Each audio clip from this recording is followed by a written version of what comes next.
चाहिँ मैले तालिम दिँदैछुको। यिनीहरू आजदेखि चाहिँ यिनीहरू खेल्न थालेको छ। आजदेखि यिनीहरूलाई मैले न्वारान गरिदिएको छु। यिनीहरूलाई आजदेखि मैले खेल्नु मात्र हैन खानु पनि सिकाइरहेछु। यिनीहरूलाई मैले अलिअलि गरेर सिकाएको। आऊ आऊ आइ त रानी लो को फर्स्ट है लो को फर्स्ट यहाँ आऊ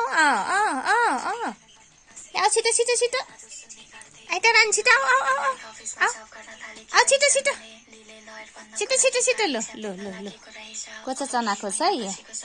यताको चाहिँ कान्छो हो, उताको माइलो हो। जेठो चाहिँ जन्मेको आधी घण्टामा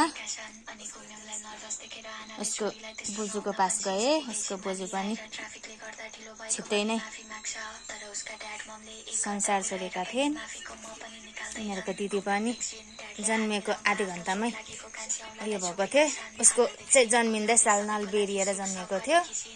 जन्मिनु पनि यत्रो ठुलो जन्मिरहेथे।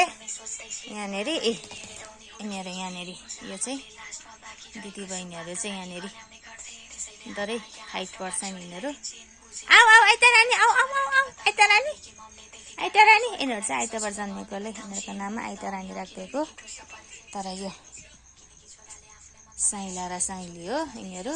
यो केता हो कि केटी हो मलाई नै थाहा छैन। तर यिनीहरू चाहिँ आइ त रानी यो आइ त रानीहरू। यता यता यता यता यता यता देखाउ न तिमीहरूको फेस। यिनीहरूको फेस एउटै छ नि। एम छन् है यिनीहरूको। योमा चाहिँ यिनीहरू यसको पनि एम यसको पनि एम।